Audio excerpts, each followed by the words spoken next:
My name is Steven Lau. I'm the managing editor at the Columbia Spectator, and I'm honored to be here for guests. So audience questions. If you have a Twitter, you can tweet with the hashtag CMC2014. I'll read off some of those during the next 40 minutes or so. And if we have some time at the end, we'll throw some mics down there and you guys can ask some questions. But kind of kick things off, I wanted to ask about the conflict between mission and metrics that Malter you touched on. And Dao, if you could start us off, you kind of mentioned that for BuzzFeed, that's not really an issue. That's right. It's not an issue at all for two reasons. One is that, like I said, for us, the mission is to create content we want to share, and two, our metrics are doing its best to measure that. And the second reason is because our business model is very different. So we are not monetizing on the click. You know, like Tony was saying, oh, it doesn't matter, you can just click, the page load, it doesn't matter like if you love the story or hated the story.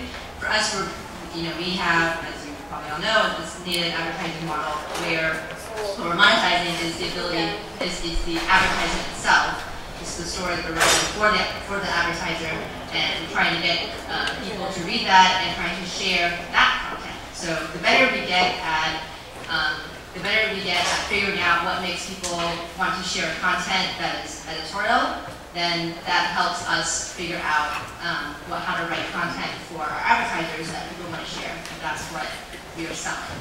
So it helps that our business model is not predicated on the click, and it also helps that our metric is not actually the click.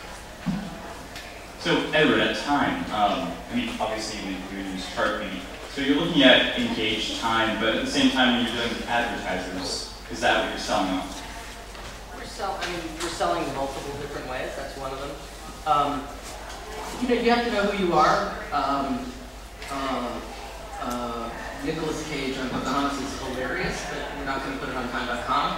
I mean, it's just not part of who we are. It's not our brand. And, serendipity and even snark has been part of the Time heritage from the beginning, and so we have fun on the site, but I think we try our best to do it in a way that's brand consistent, and we're not chasing a million clicks with content we're not comfortable with. So then, Tony, you talked about this golden age in media, kind of aligning. Ask where it is anyway. Yes, ask where it is. And aligning the value of content to, I guess, the editorial value based on it as well.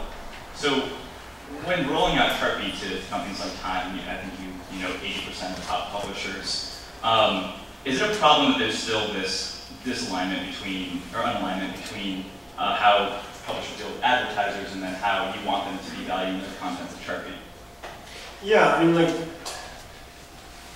it's a weird situation for me to be someone who sells analytics or, as I would put it, crap to journalists, but doesn't really like the metrics that people use. And this was a challenge for us when we were starting Chartbeat, because if you'd ask anyone what to build in an analytics platform for media, they would say, well, you have to start with pages, you have to start with the basics. And we never really liked them. We didn't like the idea of it, so we didn't put them in. And somehow, magically, we were able to get a business. And for us, we thought about this kind of building of an attention economy in a very kind of long, we're in it for the long haul. So we started by saying, okay, can we get it so that every publisher is trying to optimize for attention, trying to think about engaged time, get those dashboards in front of people, so make them optimize the right thing, give them the confidence that they can create this. Because actually, one of the things that's been amazing has been going to see publishers, really great publishers, who are terrified that their stuff isn't really that good. They are like, you know what, I think everyone else is signing that out. I think people maybe just click on our stuff and then leave. And you're like, no, actually your stuff is pretty good. You can be okay with that. So first I was giving a bit of confidence there, but now what's been happening over the last 6 or 9 months, and a lot has changed in part thanks to when I wrote that article in Time.com, that went off much bigger than I could have ever thought. I really accelerated a whole bunch of things. But now what you have is you have advertisers starting to align with that idea of time and attention.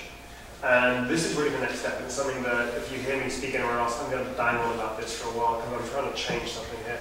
And it's we have editors thinking, editors have always thought about this as in terms of engagement.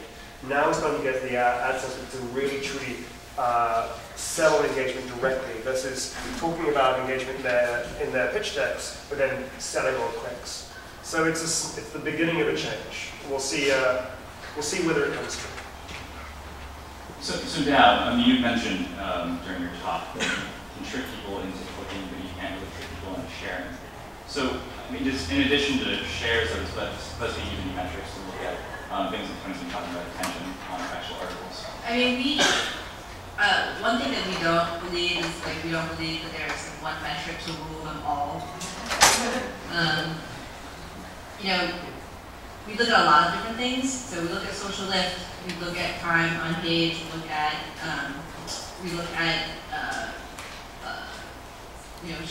percent share, we look at mobile usage, we look at whether or not you come back. We look at a lot of different things, and a lot of different metrics are important.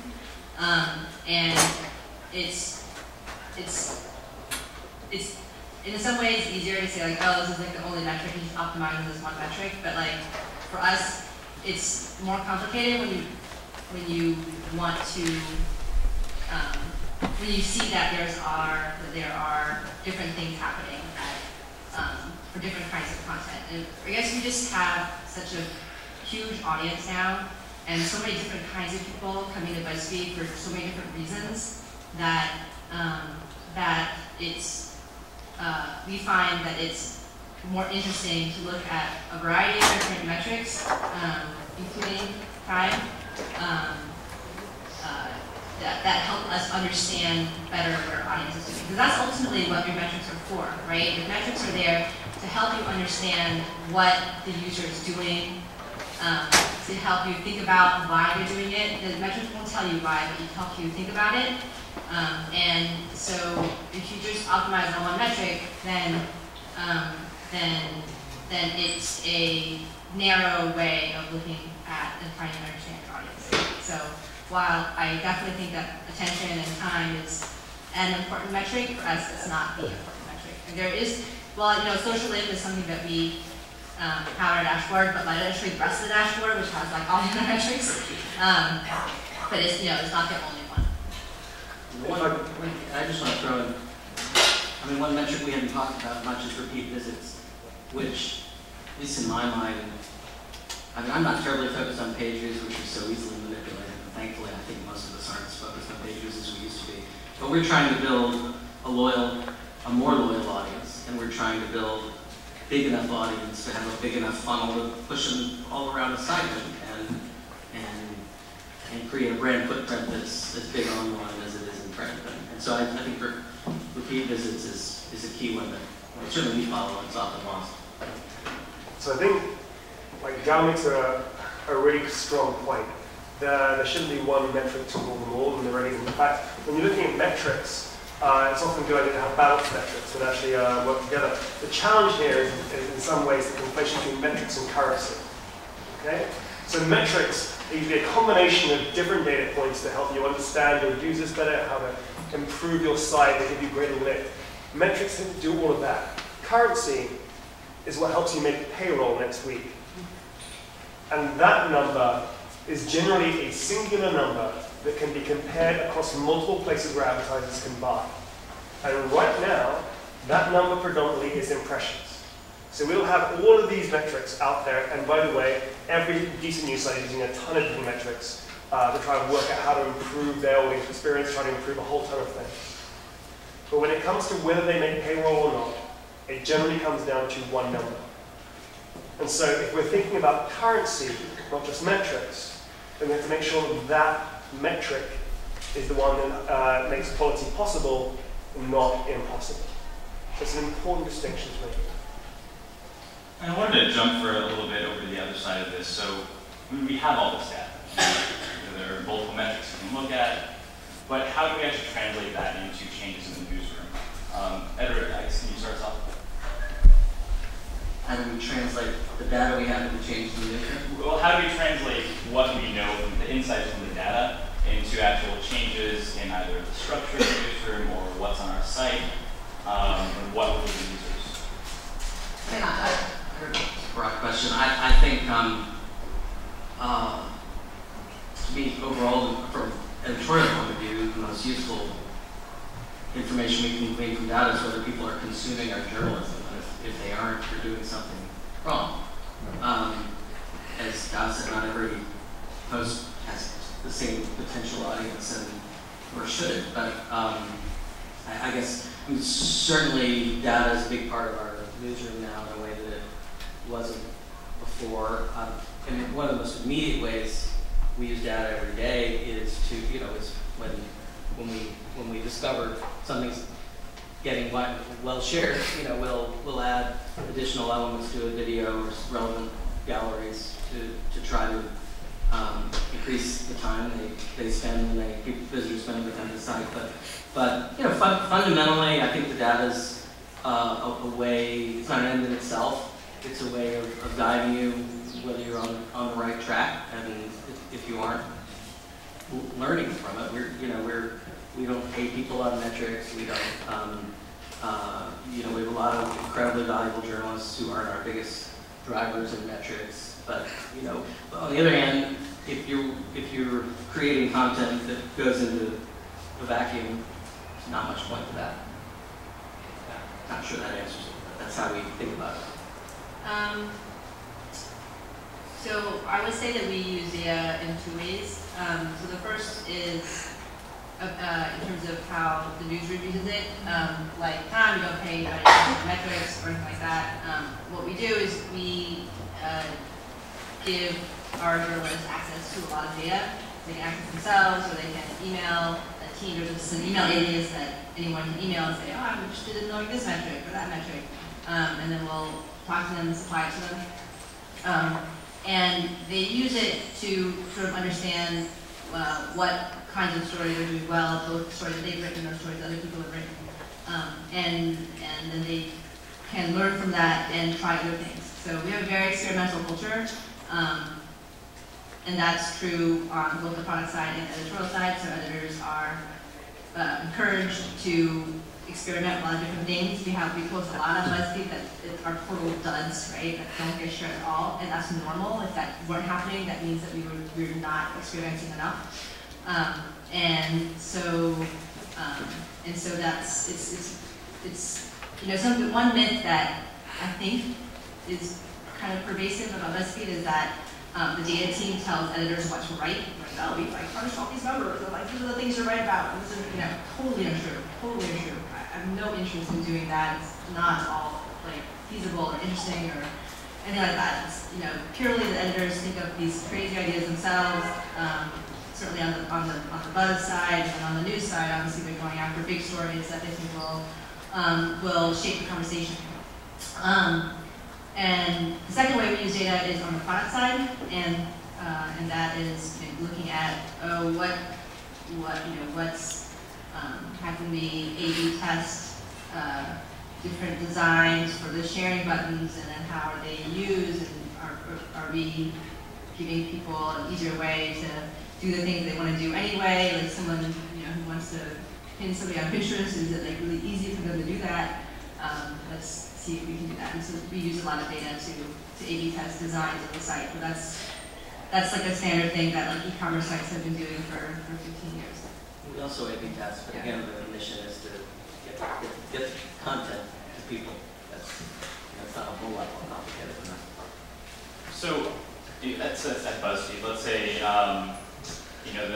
viral dashboard showing the post you didn't expect to really go that crazy is doing really well.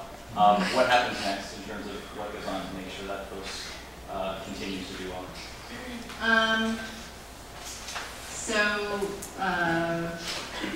Maybe it'll be promoted on our social feeds.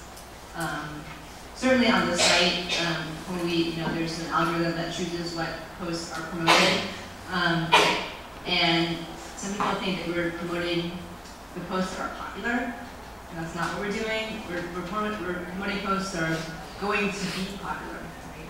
Totally different. You're predicting the future. So we're saying, what posts are going to be popular, and then let's promote those posts. And so if there's a post that we think is going to be popular, then we will promote it more in a post that we think is not going to be popular.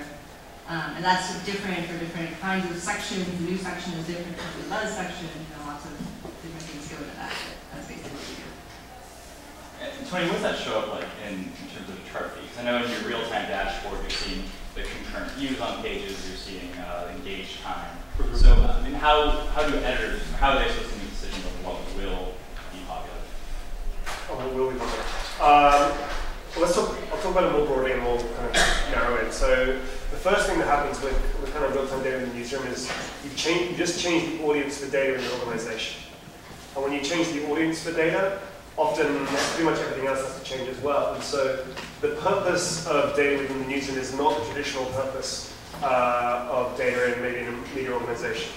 And the way we should try to think of it is it's no longer about, we think of it in terms of an aircraft in some ways. So the traditional use of data is like a black box. Once the plane's crashed or once it's landed, you can go into that black box, you can find out all this information about the past and try to make some kind of predictions about the future or changes to make and improvements.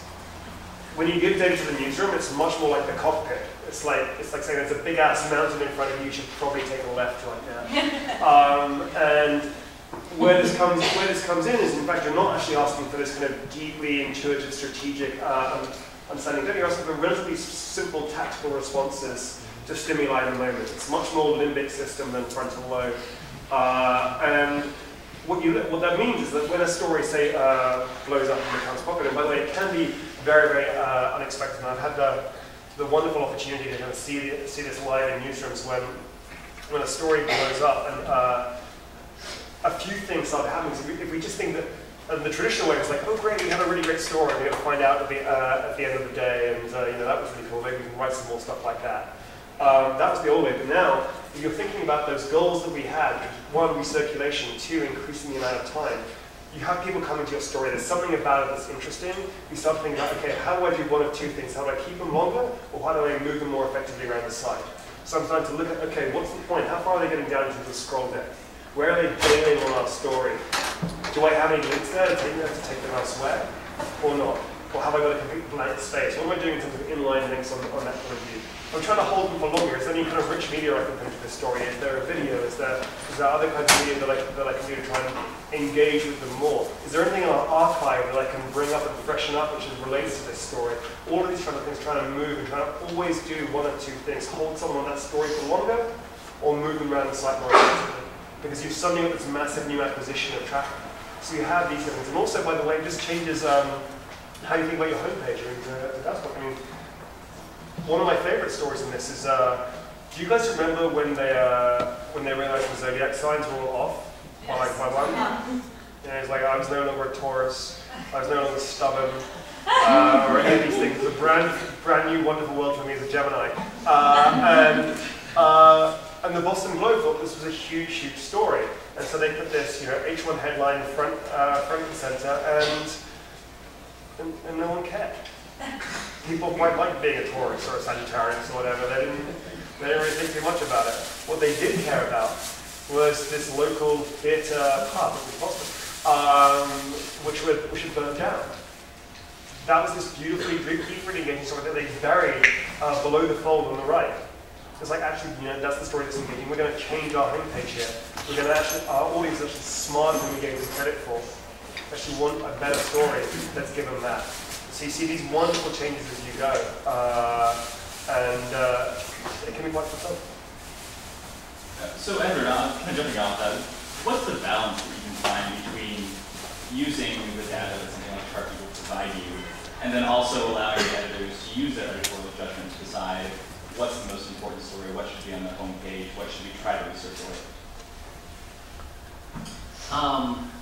I mean, I think it's just judgment. That's what we pay people for.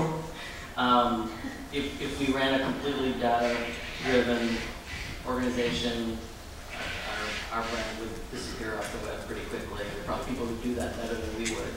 I think our culture, we data central, and we've got data on our phones and our iPads and our laptops and on screens on the wall, like just about everybody. But we're time. We're 91-year-old brand with a mission that has evolved but remained pretty steady, and there's certain events in the world we're gonna cover, whether there's a rush to read it or not. I share Tony's general optimism about the intelligence of the audience. I wish I had, before I came here, looked at, as I occasionally do, at the 10 most read stories of the year or of the last couple of years. But I'm always encouraged when I do. Yes, Kim Kardashian shows up here and there. But last year I think our most shared post was an incredibly haunting photograph. If you remember the Bangladesh factory that collapsed. And there was a photograph that our terrific photo team, somebody in our terrific photo team found of a man and woman, both dead, grabbing for each other's hands in the rubble. I mean, it's just one of the most chills talking about it. It's an amazing photograph. And it was shared massively all over the world because, as Dao said, it told the emotion behind that story. And that's what we've always tried to do, and the data confirms that people want it, which is great. Yeah, I totally agree. Like, we don't, like, when you said what do you do with the stories displayed on the web, we actually don't do anything on our homepage. We don't change our homepage if a story is displayed on the web. Because, I don't know, we just don't. Like, we just send. We just use editorial judgment, figure out what's on the homepage, and that's a different thing than it, right, like, it's like always putting up what goes viral on the page. So yeah, and just two things on that. So the way we think of it is you should consider data like one of your senses.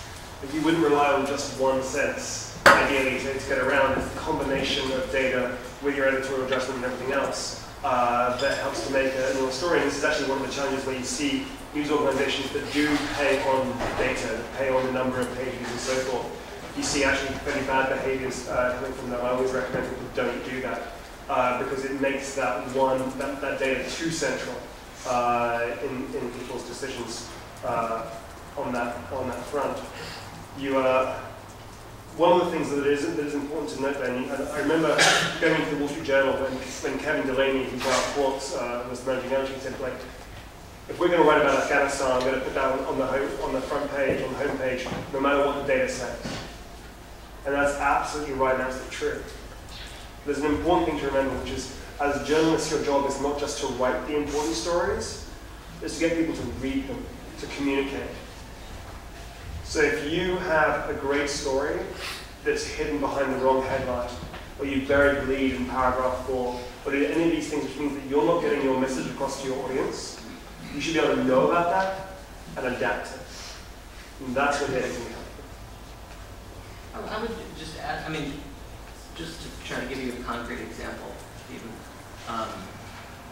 The couple of incidents I can think of where we really almost entirely rely on data are so narrow as to almost not worth mentioning, but maybe it's illustrative of the broader point, which is if a story is blowing up on Chartbeat, we will use the data more than our judgment, as a sign people are interested, and we'll try to enhance that story with multimedia or other elements, and get them hopefully to stay on the site longer, stay with us longer, come back to us as the story develops. The other way we use data almost entirely is in terms of, I guess this differs a little bit from what Dao was saying about BuzzFeed.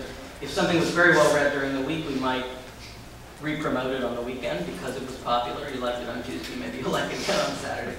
And that's a pretty much data-only judgment. But other than that, it's a sense, as Tony said.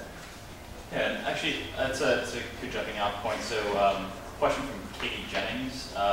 She asks, what is the role of evergreen content or the recycling of content that did well playing in newsrooms? Yeah, answer that. Sure. Yeah, evergreen content is awesome because you're basically investing in that content and it's paying dividends over time. And different platforms have different life cycles for content. So the percentage of traffic coming from Facebook to posts over 4 weeks old is very different from the same percentage of traffic coming from Twitter to posts that are 4 weeks old, and Pinterest is the same. So that's something that we study, like in terms of data, right? That's something that we know, and that changes over time. Pinterest, being a very young social network, that the life cycle of traffic to a post on Pinterest has changed over the last 2 years. And so we do think about, like, oh, we know that Pinterest has a longer life cycle, so there's a lot of traffic that comes from Pinterest to evergreen content. So you want to make your posts that you think might do well on Pinterest evergreen, right? So you want to make it so that, like, if you read it today or you read it, in 3 months, it's still relevant to you. Sometimes things are seasonal, so something that is about Halloween. Hopefully it will be relevant this Halloween and next Halloween. So then, we let people get interested in Halloween every year, then they can find that content on their social network of choice. You kind of mentioned this. So Pinterest, I guess, you see different life cycle of stories on Pinterest versus Facebook. I think that brings up an interesting point in terms of Facebook and the algorithm that goes into deciding what's in someone's news feed. I know the Spectator were always, wondering what's the best way to get students to see these articles that we're posting to Facebook. And I guess the question always behind our head is, how can we better figure out what Facebook's algorithm is? And I think we also wonder if people at BuzzFeed, people at Time, and all of major publications are kind of taking in their boots, wondering, if Facebook changes the algorithm in some way, is this going to cause a huge decrease or maybe increase in the views we're seeing, especially at a place like BuzzFeed that I guess really the mission is to create content people share. Right. So our mission is to create content people share. It's not to create content that people share on Facebook. Although right now there's obviously a big overlap there because that's where people are sharing. I think that our mission is long term. Probably Facebook is too. But if people aren't going to be sharing content on Facebook, they're probably sharing it somewhere else, right? Like, people have been sharing content for as long as humans have been alive, whether it be over fire or school email or right now on Facebook. So I'm pretty confident that if we keep our eye on the long-term strategy, which is to create content people want to share, then we'll do it on whatever platform is dominant at that time. And so, which is why right now we see there's a rise in sharing in messaging apps. So we're doing a lot of thinking about and testing with, and thinking about, like, what kind of content are people going to share via WhatsApp? What kind of content do people share via Facebook Messenger? It's different than the kind of content that they share on Twitter and on Facebook. So if we're thinking about that, then that gives us the opportunity to stay ahead of the game and be a place where people can find content that they want to share regardless of the platform they want to share it on. Edward, Social is 25 to 30% of our referrals.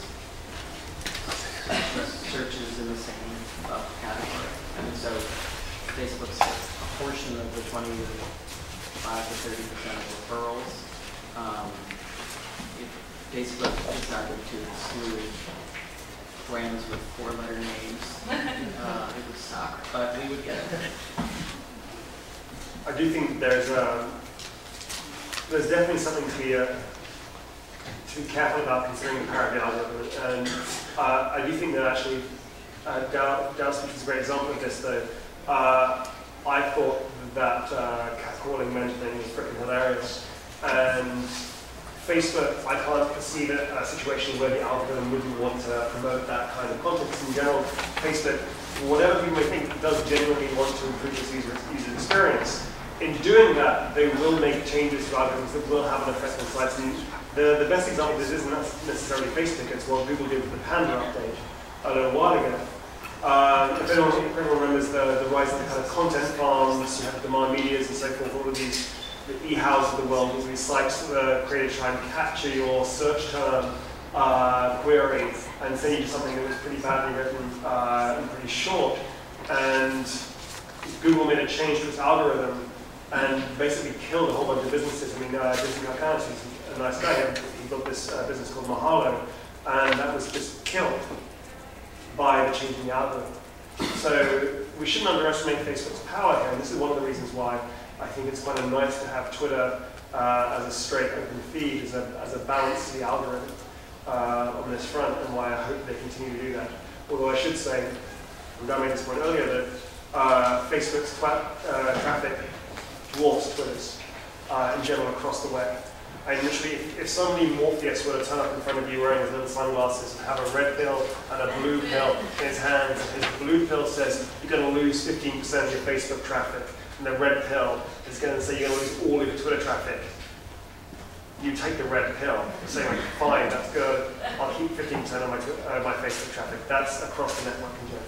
So just bear that in mind, because I know we're all on Twitter, but our audience is all on Facebook. So staying on the topic of social, and I know, Dao, during your presentation, you brought up, you showed some graphs that showing the relationship between sharing and reading. And Tony, I know you're laughing, but I guess in that piece that you keep referencing in Time that you wrote back in March, one of the myths, I guess you put out there, was that people read what they share. Yeah. So why is that a myth? I guess I'm just trying to reconcile, I guess. Reconcile these two things? Yes. Okay. So I can speak to what we did, and so the first thing that I will say is, so we did a study looking at about 10,000 different stories across the web, and what we found, there was no correlation whatsoever between the average amount of engaged time that the story got and the amount of shares that it received across Facebook and Twitter. There's obviously a correlation between traffic. If a story is shared, it's highly unlikely that the act of that sharing will make you less likely to click on it, unless possibly your peers more. Sorry, that was unfair. So there is a correlation with traffic. We did not find a correlation whatsoever between that and average engaged time.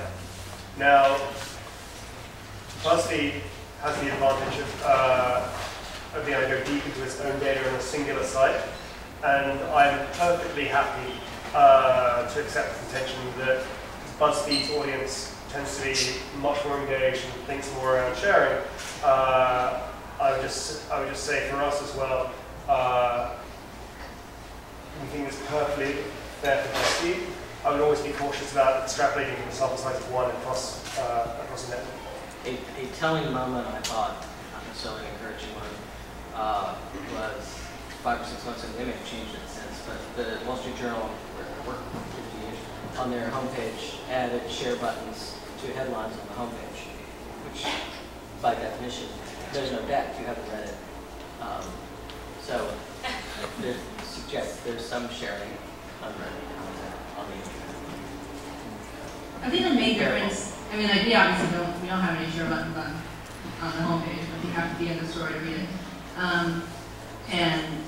And I think the main difference between, like, the study that Chartbeat did and our study is that we only compared the actions of users on the same story based on whether they shared or didn't share.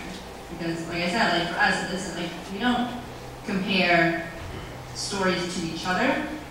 We don't compare, oh, like, this story, the news section, or even like this story about dogs, how does it compare to this story about cats? And we don't even do that. We were just comparing the story about dogs, the people who shared, the people who shared, the people who didn't share, what was their time spent on that page. And it just goes back to our belief that, like, each piece of content is judged by itself. Like, it is competing against every other piece of content on BuzzFeed, on the internet, on your newsfeed, including, pictures of your friends. And so we're just comparing it to itself. Like, are the people who are reading it, are the people who are sharing it reading it more or less than people who aren't sharing it? So, and then I think that's, like, the main difference. Like, it's not interesting to me to say, oh, this story that had 6,000 words, like, more people spent more time on it than the story that had 2,000 words, like, obviously, right? So. Yeah, I mean, I'd say the one other thing, so BuzzFeed has a great data science team, and they just that also just hired a friend of mine, Chartbeat, who's fantastic. And so I look forward to seeing everything else they continue to do with data engineering.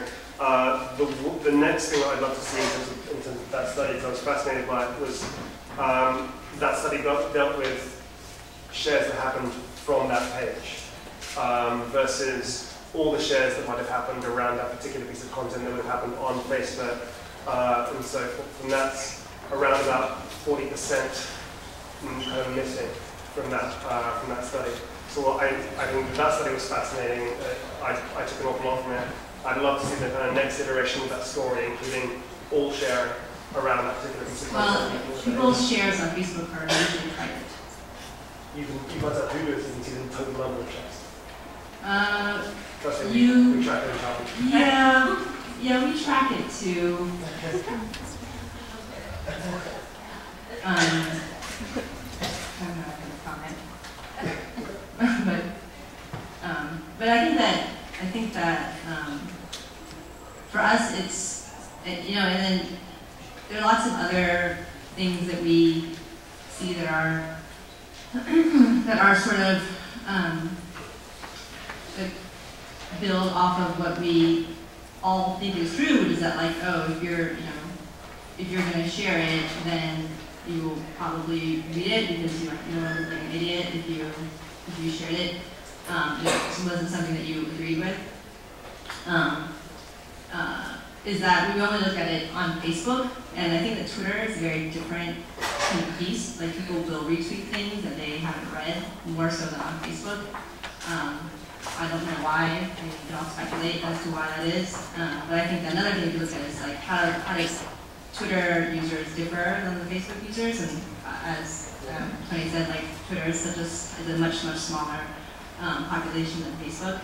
And the reality is that Facebook is more personal, right? Facebook is with your friends, and Twitter is more like your, also your friends are on Twitter too, but a lot of it is more like professional networks. I do think that Dao's points in her speech about why people share, the ideas about kind of identity and emotion are actually absolutely core to sharing. This is much, not necessarily from the data that we see, but just from the different newsrooms that we go and talk to, and we talk about what kind of really connects. And those ideas that kind of BuzzFeed has identified and focused on seem to be fairly universal. That's pretty simple. Steering this conversation more towards native advertising. I had a question about that earlier. I guess in the same piece in time, you also kind of brought up that native advertising, which is BuzzFeed when it uses a form of that sponsored content. And native advertising isn't the savior for publishers. Right, so here's what I'd say right now. You have, there's a few challenges with native advertising. There's a few people right now who are doing a really great job around native. You can point to the New York Times as Orange is the New Black. You can point to a lot of the stuff that BuzzFeed does. People like 529 are also doing good work on this kind of thing. And I define, the way I define good work, by the way, on this, is that if the job of something's called native advertising, I would argue that it's a form of paid media which has the job of replicating the user experience that a person with a normal piece of media on that site would experience. So if, as Dao was saying on BuzzFeed, if people come and they spend and they have similar user behavior for a piece of native as they do for a piece of normal content, that for me is successful native advertising, whatever you may think about the ethics of it and so forth, and that otherwise a whole conversation we can get into that I'm utterly conflicted on myself. The trouble right now with so much native, especially a native that isn't being created by the media site itself, but has been kind of given to them by agencies and so forth, is that it is bad. By that I mean, so, and to just use some data points that I talked about in the Time article, so the average, for an average piece of content across the web, about a third of people will bail before they've scrolled a single pixel. Okay, that's depressing, I know, but it's true. With native across the web, that goes up to about 2/3. Of the third of people that remain, only a third of them will go past the first third of the page. That's on native generally. What you see. Maybe that just speaks to how bad the native advertising is on your network. No, absolutely. I mean, my network's a big ad name. And I think that's absolutely the case. I think the challenge is very much that native on many of these sites has a quality problem. I don't necessarily think it's the format itself. I think there's a lot of people who've jumped into this space without really knowing much of what they're doing around it. And you saw things like on the Atlantic, they had the Scientology piece that was a bit of a disaster, if everyone caught that. And you've got a lot of things that you just kind of rewritten press releases where the agency is going, well, I don't understand why people don't want to read out how awesome our CEO is. Yeah. And things like that. So you've got an awful lot of really bad native that I think is student data. And you do find that when people do native well, it can be tremendously successful. What I would say is that the sites that are doing native well right now are relatively rare. Kicking it back again to Twitter, question from Karen Nan. How have user comments via Facebook and Discuss affected the reading experience and overall engagement? Wait, what's the question? How have user comments on either a Facebook post or on the actual post itself affected the reading experience and overall engagement?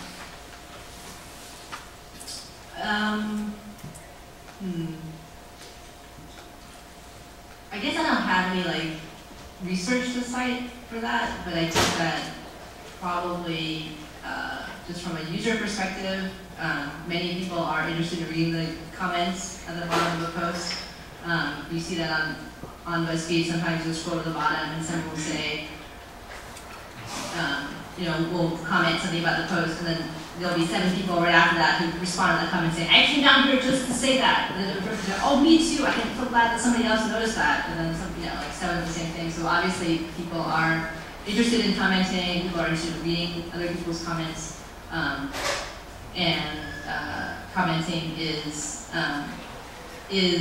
a way of, certainly on Facebook, it's a way of sharing. So one interesting thing that we saw is that one of the ways that people share on Facebook isn't to put it in your status, is to comment, is to tag someone in the comment field. How many people have ever tagged somebody in their comment field on Facebook? Yeah, a lot, right? So basically it's like weird things all couples fight about that post. Like if you look at the Facebook comments of that post, it is one person tagging their partner.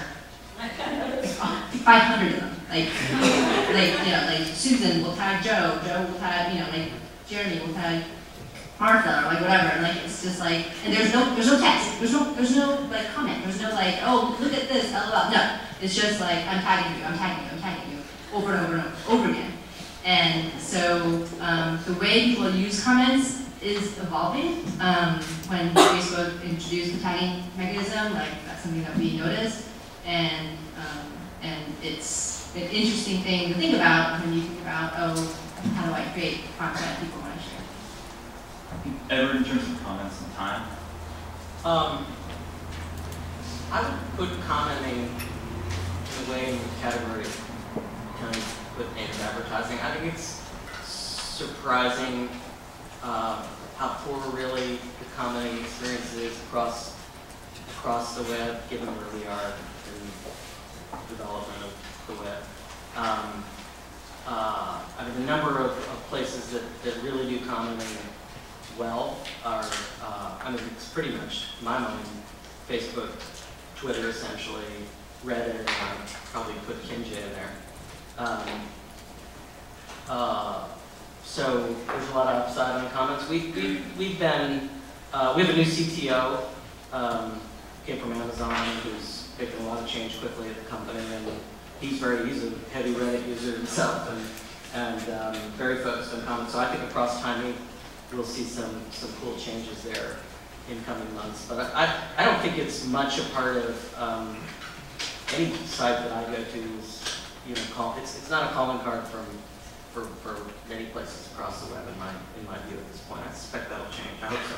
Yeah, I think I won't add too much to what these two have said. I'll say one thing, which is always when comments work, they really, really work. But it doesn't tend to be uniform, as far as I can tell. The one story that really kind of brought attention to me was there was a story on the journal which they initially titled, I think it was Battle Hymn of the Tiger Mother or something like that. That was the initial thing, and it was doing okay, but it wasn't doing great. And they thought the story had a bit more legs, so they changed the title to Why Chinese Mothers Are Superior. And that thing then blew up. It was the biggest story for quite some time on that paper. And what was interesting was that if you looked at it after a certain amount of time, about 2/3 of the traffic, the total traffic that went to that story, came in through the comment section. So there's people who got into a fight and wanted to come back to see if anyone had responded to their point, and then go back and say, no, this is why you're wrong now. So that's when comments can be really, really powerful when you can start a fight that people care about, especially around kids. Anyway, fun. And then I'm sure there's so much more to cover, but we are out of time. So if you give a great round of applause.